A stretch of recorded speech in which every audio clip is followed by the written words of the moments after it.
자, 여러분, 우리가 운전면허를 땄다고 해서 바로 다음 날부터 차 끌고 나가나요? 저는 무서워서 그렇게 못합니다.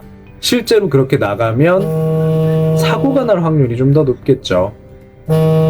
중개사도 마찬가지예요. 자격증 땄다고 계약은 당연히 할 수 있겠죠. 운이 따라주면 되니까요. 근데 사고 안 날까요? 이 사고 났을 때 어떻게 책임져야 될까요? 누가 책임질까요? 제가 책임질까요? 보험회사 있나요?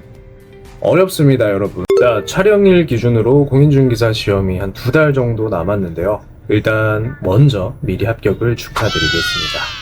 자, 합격했다는 가정하에 너무 기뻐하지 않길 바랍니다. 왜냐면 합격이 돈을 벌어다 주지는 않거든요. 합격증 하나 들고 와봤자 현실은 다시 현실일 뿐입니다. 임대료나 광고비는 매달 나가고요. 손님은 없고 최근에 상황도 안 좋아서 계약도 안 됩니다. 합격은 돈이 아니고요. 지출의 시작일 수도 있다는 점 기억해 주시면 됩니다. 자, 대부분 자격증 따신 합격자분들은 이렇게 생각하실 거예요. 자격증을 따면 이제 잘 먹고 잘 살겠지. 돈도 잘 벌겠지. 하지만 현실은요. 오픈하시면 사무실 열자마자 나가는 돈들 많아요. 월세, 관리비, 광고비, 못해도 200에서 300 정도는 계속 나갈 거고요. 계약이 없으면 바로 적자 보는 시스템입니다. 경쟁자는 이미 몇십 년 해온 선배 공인중개사 분들이시고요. 특히 상가를 하실 분들은 주택과 달리 훨씬 어렵잖아요. 그래서 집은 기본적으로 수요가 있으니까 웬만하면 계약이 잘 나오는데 상가는 이 자리에서 하면 버틸 수 있을까 하는 불안감을 가지고 오기 때문에 그걸 없애주는 게 가장 중요합니다. 자, 그러다 보니까 자격증만 믿고 사무실 덜컥 차리신 분들 6개월 안에 문 닫는 경우가 정말 많습니다. 저희 뉴스만 봐도 공인중개사 맨날 폐업률 얘기 나오고요. 유튜브에 검색해보세요. 이런 거 엄청 나오잖아요. 하지 말라고. 전 할 겁니다. 저도 그랬습니다. 합격했으니까 잘 될 줄 알았어요. 근데 현실은 너무나 냉정했습니다. 돈 많이 벌겠다고 열정적으로 빌딩 중개한다고 뛰어다녔지만 계약은 나오지도 않고요. 생활비는 부족하고요. 쿠팡 배달에 주류판초까지 다 뛰어봤습니다. 그때 알았습니다. 공인중개사 합격증 하나로는 한 푼도 못 번다는 걸 그때서야 알았어요. 저 주변에 있는 동기들도 마찬가지였습니다. 시험 합격하고 1년 내에 사무실 닫은 사람들이 절반이 넘고요. 지금 다른 일 하시는 분들이 훨씬 더 많아요. 자, 합격은 돈이 된다는 가장 큰 착각이 이유였습니다. 저는 쿠팡 알바를 하며 생활고를 버텼고 발품과 데이터를 붙잡아서 결국 상가를 시작한 지는 3년 만에 1등의 자리에 올랐습니다. 여러분들은 제 시행착오를 반복하지 않으셨으면 좋겠습니다. 자, 잘 들어보세요.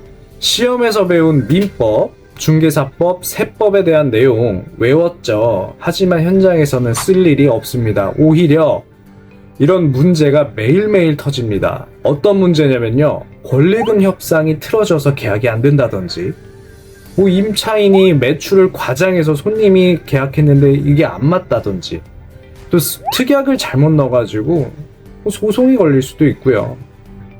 이런 건 시험에 안 나오죠. 자격증은 출발선을 맞춰주는 것 뿐이고요. 돈을 버는 능력은 전혀 다른 능력이라는 겁니다.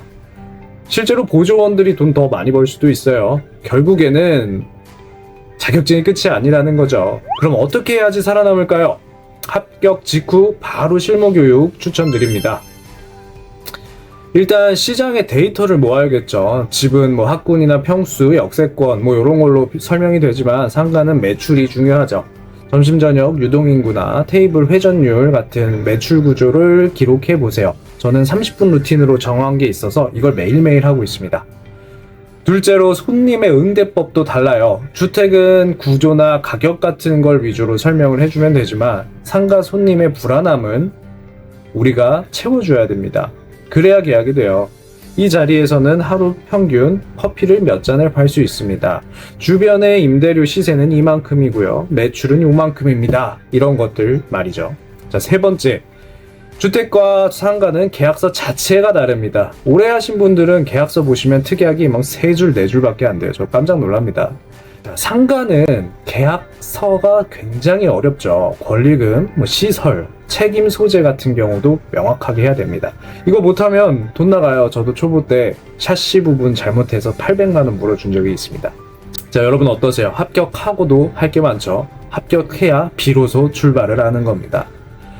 끝이 아니라 시작이라는 거죠. 합격증은 단순히 입장권일 뿐입니다.